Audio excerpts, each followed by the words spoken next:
Today we celebrate Palm Sunday, the beginning of Holy Week. Sinisimulan natin ngayon ang mga mahal na araw. Bakit nga ba mahal at hindi banal na araw ang tawag natin sa linggong ito? Hindi po ba Holy Week naman ang tawag natin dito sa Ingles? Bakit nga ba mahal na araw?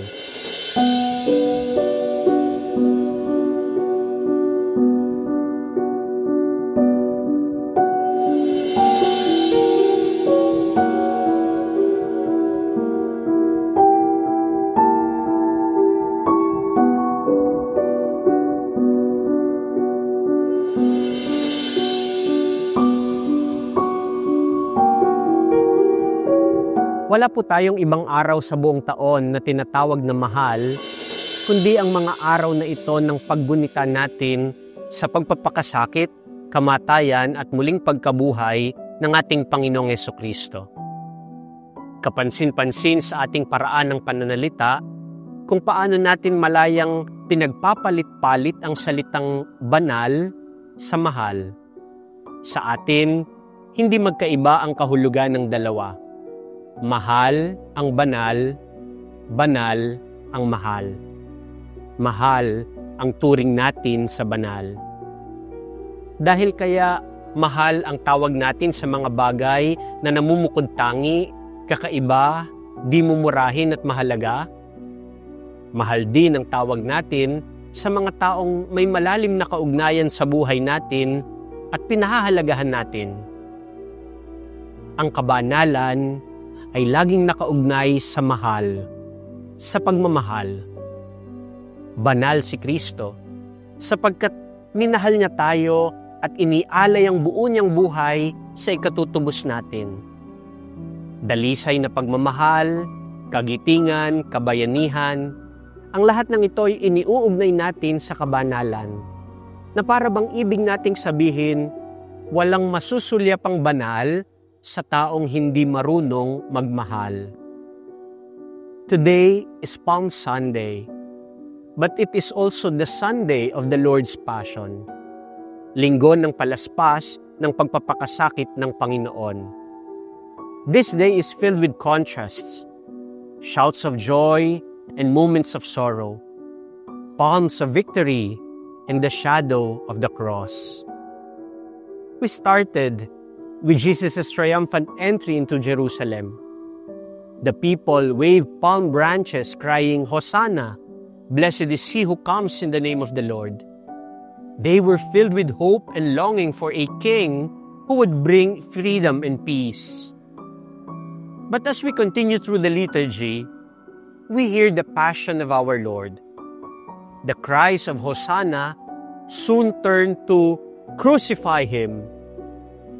This contrast invites us to reflect on the nature of true discipleship.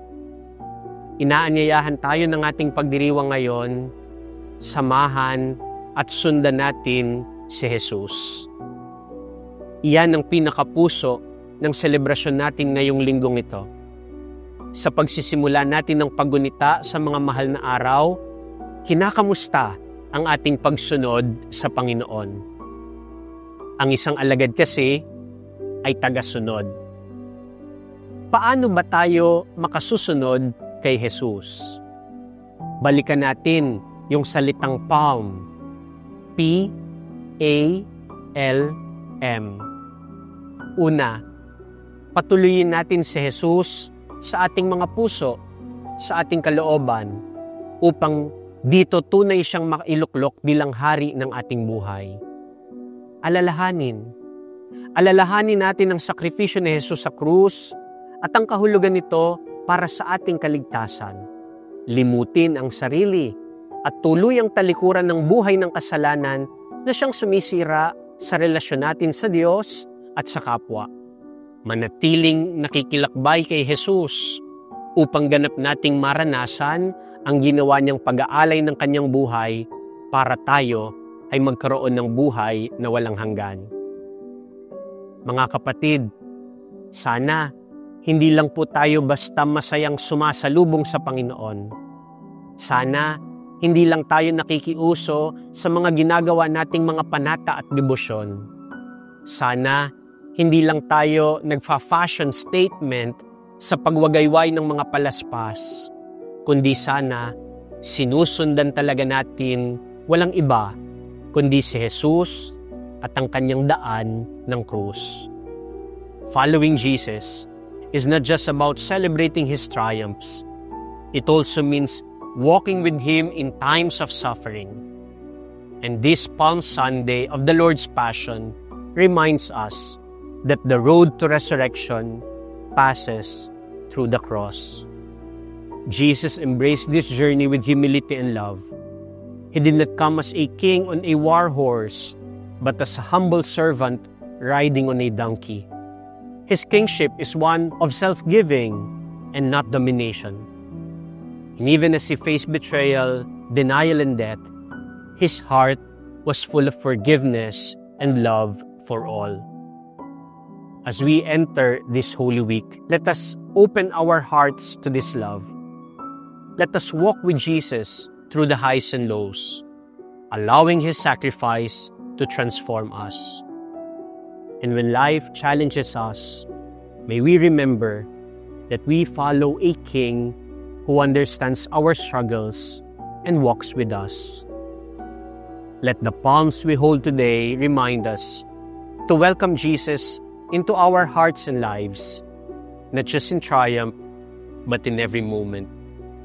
Let these palms remind us that Jesus is our King, not because He eliminates suffering, but because He redeems it.